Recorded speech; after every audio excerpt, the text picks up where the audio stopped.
நாராயணாய நம நாராயணாய நம நாராயணாய நம ஓம் ஓம் ஓம் நாராயணாய நம நாராயணாய நம நாராயணாய நம ஓம் ஓம் ஓம் நாராயணா என்னும் நாமம் சொன்னால் அண்டாது எப்பொழுதும் பாவம்.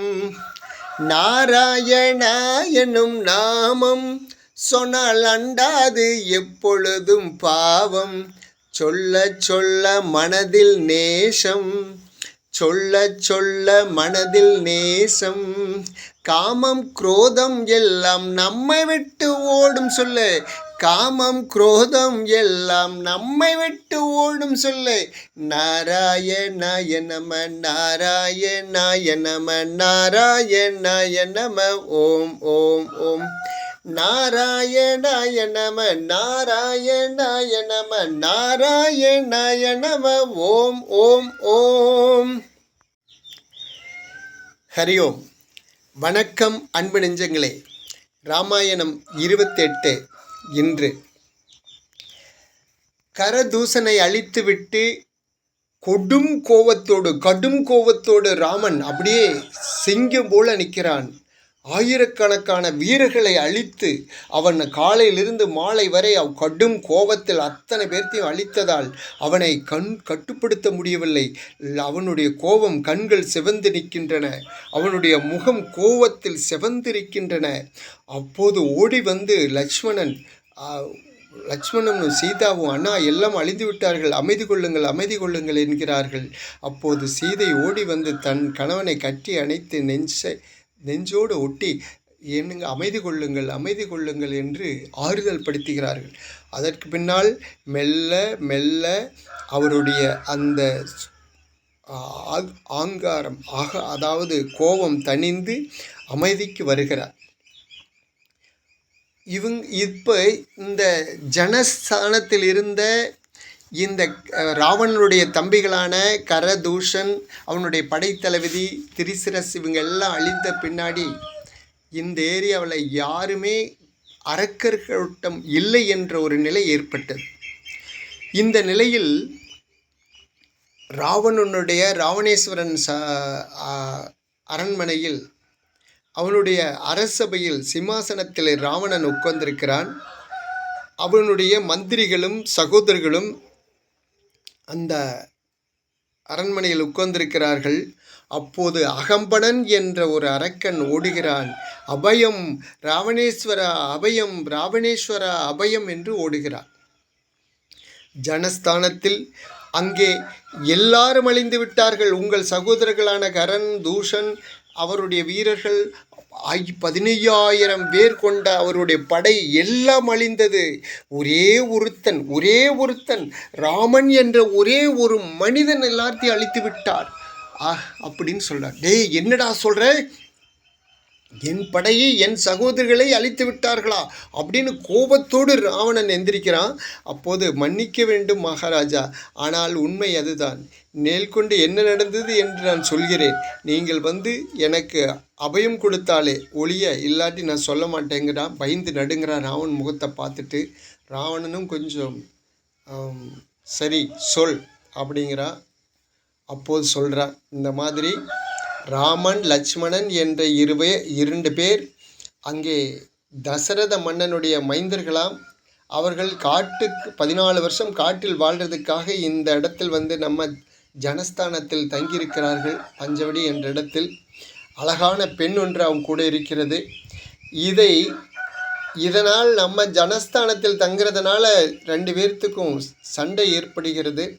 அந்த யுத்தத்தில் முதலில் தூஷன் அழிந்தான், திரிசிரஸ் வீரன் அழிந்தான், ஆயிரக்கணக்கான வீரர்களும் அழிந்தார்கள். நம்மளுடைய ஒருத்தர் கூட மிஞ்சவில்லை. நம்மளுடைய கரனும் அழிந்தான் கடைசியில். நான் ஒருவன் மட்டும் தப்பினேன். உங்களுக்கு தகவல் சொல்றதுக்காக ஓடி வந்தேன். ஐயா, என்னை மன்னித்து விடுங்கள் என்கிறார்.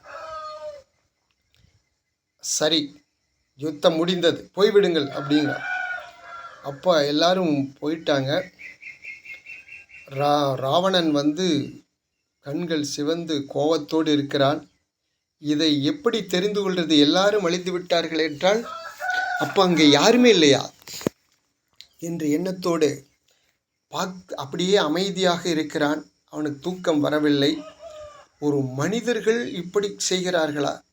நாம் வரம் வாங்கிய போது அந்த மனிதனை விட்டுவிட்டோம், இதன் மூலம் நமக்கு ஆபத்து வந்துடுமோ என்ற ஒரு பயம் வருகிறது.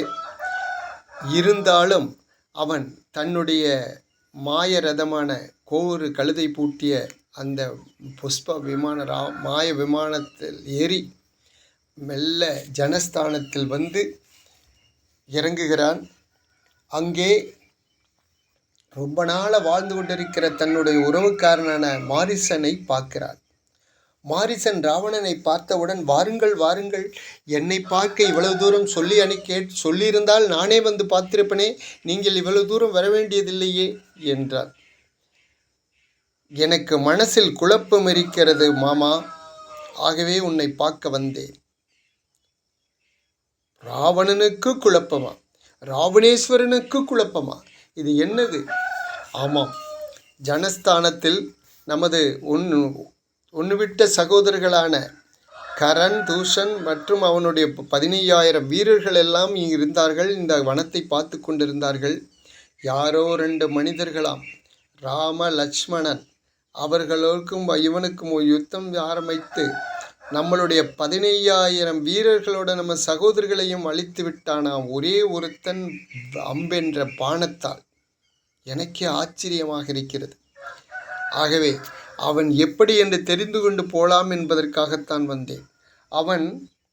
நான் ஒரு யோசனை செய்தேன். அவன் நேரடியாக யுத்தம் செய்வதை விட அவன் மனைவியோடு இந்த காட்டுக்குள் வந்திருக்கிறானாம். மனைவியும் அழகாக இருப்பான் என்று சொல்கிறான்.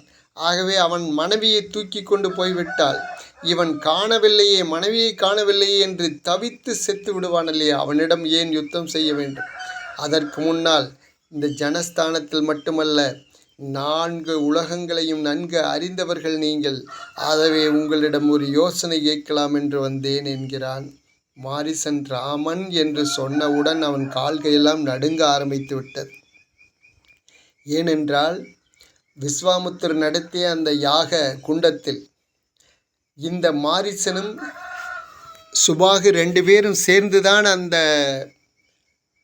யாகத்தை கெடுத்து கொண்டிருந்தார்கள். முதல் ஒரு அம்பு போட்டான். இந்த மாரிசன் 300 கிலோமீட்டருக்கு அக்கட்டே கொண்டு வந்து தூக்கி வீசியது. தப்பித்து பிழைத்தோம் என்று ஓடி வந்து விட்டான். 2வது அம்பில் சுவாகு அழிந்து விட்டான். இவர் அரக்கர்கள் எல்லாம் அழிந்து விட்டார்கள். இந்த செய்தியை நினைத்தவுடன் அப்படியே நடுங்குகிறது மாரிசனுக்கு. அவனா, ராமன் என்று சாதாரணமாக நினைத்து விடாதே. ஒரு பானத்தில் நான் 300 மைல் தூரம் நான் இங்கே வந்து தப்பித்து பிழைச்சி இங்கே இருக்கிறேன். ஆகவே அவன் சாதாரண ஆள் கிடையாது. அவன் பேரில் கை வைத்து வம்பை விலைக்கு வாங்கி கொள்ள வேண்டாம். நீ அரக்கர் கூட்டத்தின் ராஜா, நீ ஆள வேண்டும், நீ இருக்க வேண்டும், நீ எப்போதும் இருக்க வேண்டும் என்று ஆசைப்படுகிறேன். தயவு செய்து இந்த எண்ணத்தை விட்டுவிடு. இல்லையென்றால் இது பெரும் பிரச்சனைக்கு ஆளாகும். ஆகவே நீங்கள் சென்றுவிடு. இந்த பிரச்சனை வேண்டாம், அதை மறந்துவிடு. போனவர்கள் போனார்கள், நீ கண்டுகொள்ளாதே. நீ அமைதியாக இருக்க வேண்டும் என்று நினைக்கிறேன். நீ இந்த ராம லட்சுமணனோடு நீ யுத்தம் செய்ய வேண்டும் என்ற எண்ணத்தை மறந்துவிட்டு லங்கையில் சந்தோஷமாக உன் வாழ்க்கையை எஞ்சிய நாட்களில் சந்தோஷத்தை அனுபவி.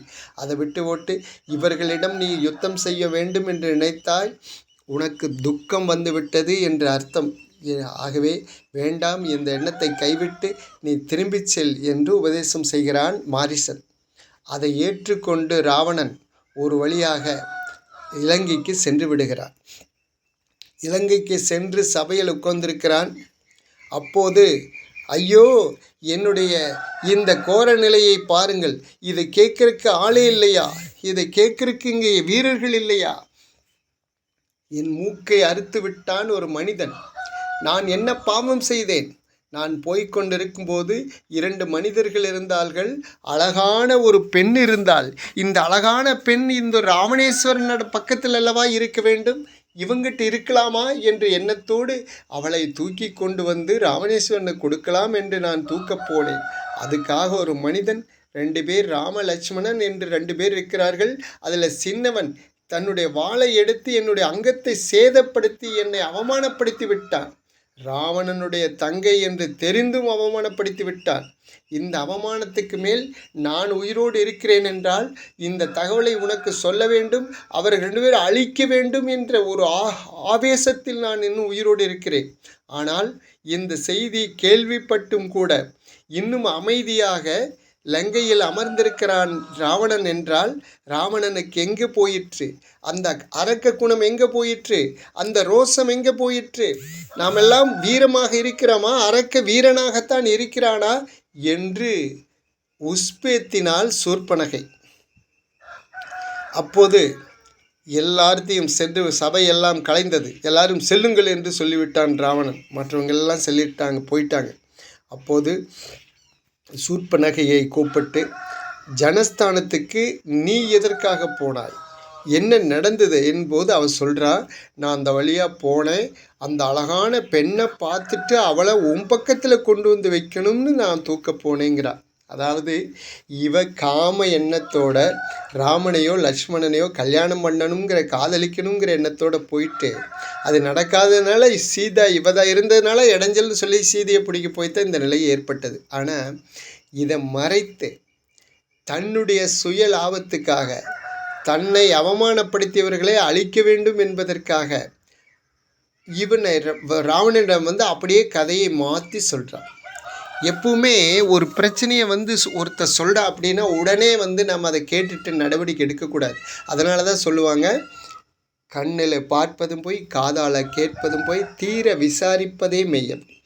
இதுக்கு தான் சொல்லியிருக்காங்க. ஒருத்தர் எவ்வளவு பெரிய உடன்பிறப்பாக இருந்தாலும் சொந்தமாக இருந்தாலும் ஒருத்தன் உடனே ஒரு செய்தி சொன்னால் அது அப்படியா அப்படின்னு உடனே அதை ஏற்றுக்கிட்டு அதை அப்படியே அது சரின்னு நினச்சிக்கிட்டு நம்ம ஒரு முடிவுக்கு வந்துடக்கூடாது. நம்ம இன்னொரு பக்கம் இருக்கிற அந்த நியாயத்தையும் கேட்டு ஒரு பிரச்சனை அப்படின்னா 2 பேர்த்தையும் கேட்டு முடிவெடுக்கிறது தான் ஒரு சரியான ஒரு வீரனுக்கு அழகு. ஆனால் ஒருத்தன் தன்னுடைய நண்பன், தன்னுடைய உறவாளி, தன்னுடைய சகோதரி அப்படின்னு அவ சொல்கிறத அப்படியே ஏற்றுக்கொண்டு அந்த பிரச்சனையை கையாண்டால் அது கடைசியில் தவறாகத்தான் முடியும். அப்படித்தான் ராவணனுக்கும் தவறாக முடிந்தது. மீண்டும் ராவணன் மீண்டும் அமைதி போனது. என்ன செய்வதென்று தெரியவில்லை. சூர்பனகை நம்மளை பேசுகிறாள். தன்னுடைய தங்கை என்றும் தெரிந்தும் அவமானப்படுத்தியிருக்கிறான் என்றால் இது நம்மளுக்கு கேவலம் அல்லவா? தன்னுடைய தங்கை என்று தெரிந்தும் அவமானப்படுத்தினான் என்றால் அப்போ அதுக்கு ஏதாவது நாம் செய்தாக வேண்டும் இல்லையா? அப்படி செய்யவில்லை என்றால் நாம் ராவணேஸ்வரன் என்ற ராவணன் என்ற இந்த இலங்கை மன்னன் என்பதற்கு அர்த்தமில்லாமல் போய்விடுமே என்று யோசித்து ஒரு முடிவுக்கு வருகிறான். அந்த முடிவுக்கு மறுபடியும் புஷ்ப விமானம், கோவுரு கழுதை மீண்டும் மாரிசனிடம் வருகிறான். இவன் போகிறதுக்கு சூர்பனகை இந்த விஷயத்தை எல்லாம் சொல்லும்போது அங்கே விபீஷணன் இருக்கிறான். இவருடைய மந்திரிகமார்கள் இருக்கிறார்கள். ஆனால் மந்திரிமார்கள் அமைதியாக இருந்தார்கள். ஆனால் விபீஷணன் தலையிட்டு, தங்கை அமைதியாக இரு, நீ எதற்காக அந்த பக்கம் போனாய் அப்படின்னெல்லாம் சொல்ல போகிறா. ஐயோ, விபீஷணனுக்கு எப்போவுமே என் பேரில் தான் சந்தேகமா? ராவணேஸ்வரன் பேரில் அண்ணா உங்களிடம் நம்புகிறேன், அவர் எப்பவும் என்னை சந்தேகப்படுவார், நான் போனது உனக்காக அப்படின்னு சொல்லி அப்படியே பிளாட்டை திருப்பி போடுறார். அதனால் அங்கே இருக்கிற எல்லாத்தையும் கிளம்புங்கள், வெளியே போங்கள்னு சொல்லிடுறார். அப்போது வசதியாக போயிடுது கதை கட்டுறக்கு. அப்படி கதையை கட்டி ராவனுடைய மனசை மாற்றிவிட்டால் ராவணன் மீண்டும் மாரிசனை நோக்கி போகிறான். மாரிசனை மீண்டும் ராவணனை பார்த்தவுடன் என்னடா அது வம்பு விலைக்கு வந்தது என்று நினைத்து கொண்டு, சொல்லு ராவணா, என்ன நடந்தது? மாமா, நீங்கள் எனக்கு ஒரு உதவி செய்தாக வேண்டும். இப்போ நான் ஒரு குழப்பத்தில் இருக்கிறேன். அந்த குழப்பத்திலிருந்து என்னை நீங்கள் சரண் புகுகிறேன், உங்களிடம் சரணடைகிறேன். எனக்கு நீங்கள் உதவி செய்தே ஆக வேண்டும். எனக்கு இனிமேல் ஆலோசனை தேவையில்லை. நான் ஏற்கனவே ஆலோசனை செய்து விட்டேன், பல விதத்தில் யோசித்து விட்டேன், இப்போ ஒரு முடிவுக்கு வந்து விட்டேன். ராமனுக்கு எப்படியாவது தண்டனை கொடுத்தாக வேண்டும். அவன் என் சகோதரி என்று தெரிந்தும் சூர்ப்பனகையை அங்கத்தை அறுத்து அவமானப்படுத்தி விட்டான். இதற்கு மேலும் நான் மன்னனாக இருப்பது, சும்மா இருப்பது எனக்கு அழகல்ல. ஆகவே நீங்கள் எனக்கு ஒரு உதவி செய்ய வேண்டும். இது உங்களுடைய உறவினராக சொல்லவில்லை, ராவணேஸ்வரனாக சொல்கிறேன் அப்படிங்கிறான்.